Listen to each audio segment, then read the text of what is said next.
মুর্শিদাবাদ ভ্রমণের পার্ট 2 ভিডিওতে আপনাদের স্বাগতম। এর আগের ভিডিওতে হাজারদুয়ারি, ইমামবাড়া, কাটরা মসজিদ, কাঠগোলাপ প্রসাদ, জগৎ শেঠের বাড়ি, জাফরগঞ্জ কবরস্থান অর্থাৎ মীর জাফরের কবরস্থান, আজিমুন্নেসা বেগমের সমাধি ইত্যাদি আপনাদের সামনে উপস্থাপন করেছিলাম। কিন্তু আজকের ভিডিওতে আপনাদের আরও কিছু জায়গা দেখাবো। আপনারা যারা একদিনের ট্যুর নিয়ে মুর্শিদাবাদে আসেন তাদের মধ্যে অনেকেই এইসব জায়গা না দেখেই রিটার্ন চলে আসেন, কিন্তু আজকে আমি আপনাদের সেই সব জায়গাগুলো দেখাতে চলেছি। ভিডিওটি স্কিপ না করে সাথে থাকবেন। আপনারা যারা এখনও আমাকে ফলো করেননি তারা তাড়াতাড়ি ফলো করে নিন, আর ইউটিউবে দেখতে হলে নোমাদ মোস্তফা টাইপ করুন। সাবস্ক্রাইব করতে ভুলবেন না কিন্তু।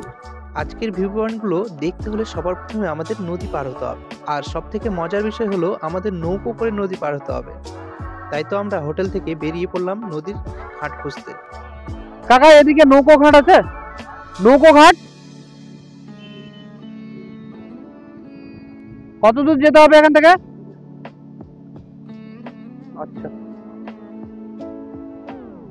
থ্যাংক ইউ আঙ্কেল, আপনারা আমাদের খুব ভালোভাবে বুঝিয়ে দিলেন। আর একবার জিজ্ঞেস করে নাও তো এই দাদার কাছে।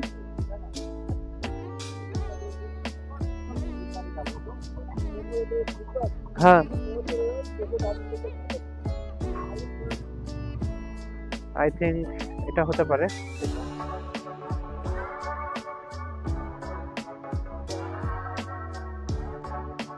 খুঁজতে খুঁজতে পৌঁছে গেলাম ঘাটে, কিন্তু ঘাটে পৌঁছে দেখি বাইক নামানোর রাস্তা খুঁজে পাচ্ছিলাম না।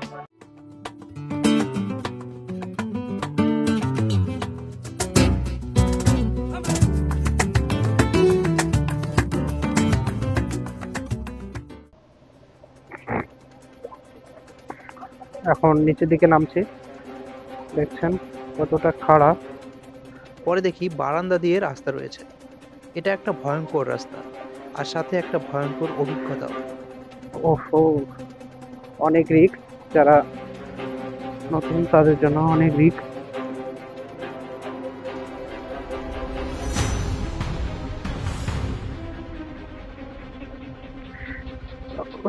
একবার তো পিছলে গেছিলাম।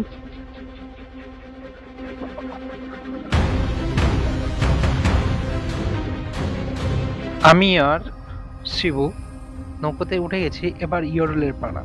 ওই যে উপরের উঁচু জায়গাটা দেখছেন, সেখানে কিন্তু প্রচন্ড রিস্ক, কারণ সেখানে জল লেগে আছে। বাইকের চাকা কিন্তু একদম স্লিপ মেরে দিচ্ছে।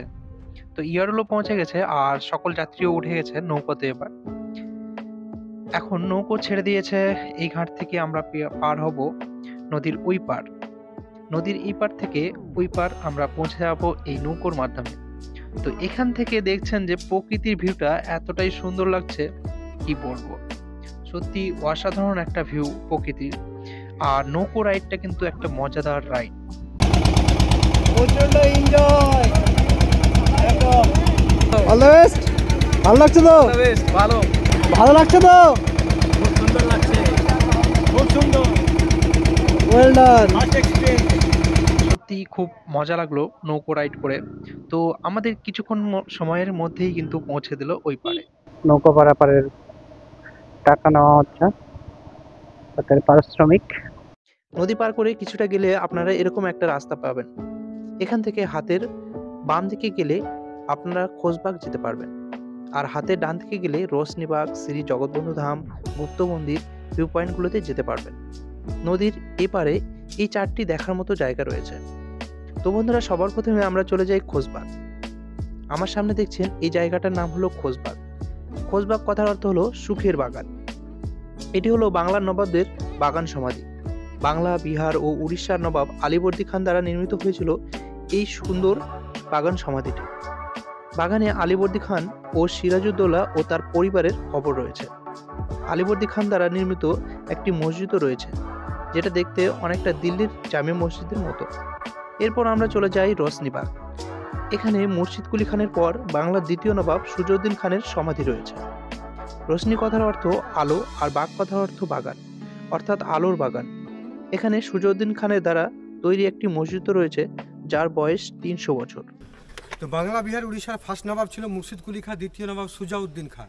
1925 সালে মুর্শিদ কুলি খাঁ মারা যান এবং রাজতন্ত্র ওনার জামাই সুজাউদ্দিন পান। টানা 14 বছর রাজতন্ত্র চালানোর পরে আজকে যে জায়গাটা এসছেন, এই জায়গা ছিল সুজাউদ্দিনের বাগান বাড়ি। জায়গাটার নাম দেওয়া হয়েছিল রোশনিবাগ। রোশনি কথার অর্থ হচ্ছে আলো, বাগ মানে বাগিচা, মানে আলোর গার্ডেন, লাইট অফ গার্ডেন। কেন বলা হয়েছে? কারণ সেই পিরিয়ডে এটা ছিল মেন গেট, এটা ঝর্ণা, এটা স্টেজ, আর যেদিক দিয়ে প্রবেশ করলেন ওটা সেই পিরিয়ডে পিছন গেট ছিল। সুজাউদ্দিন এদিক দিয়ে এসে সোজা এখানে বসতেন। এখানে কি হতো? আধ্যাত্মিক চর্চা, সুফিজম চর্চা এবং সুফিজম গৈত্রের যেসব কালচারাল প্রোগ্রামগুলো বেসিক্যালি এই মঞ্চে সুজাউদ্দিন খাঁ করতেন। এই বাগান বাড়ির স্মৃতি উপলক্ষে মসজিদ তিনি নির্মাণ করে গেছেন।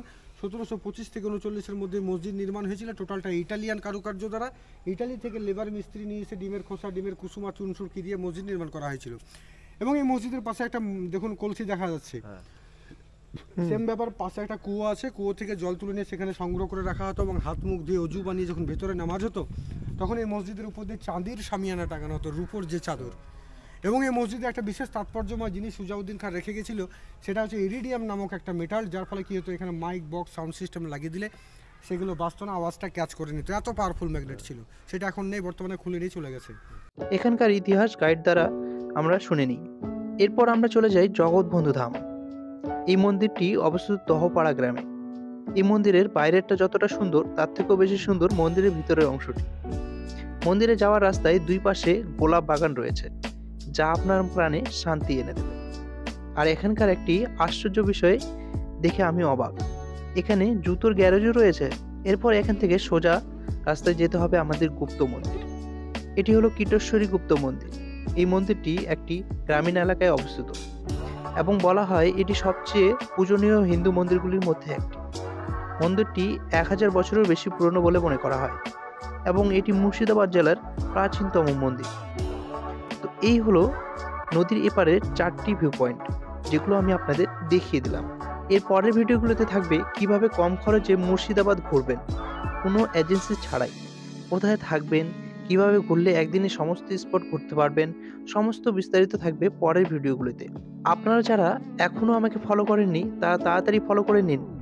আর ইউটিউবে দেখতে হলে নোমান মুস্তাফা টাইপ করতে ভুলবেন না কিন্তু, আর সাথে সাবস্ক্রাইব করতে ভুলবেন না। ধন্যবাদ আপনাদের সকলকে।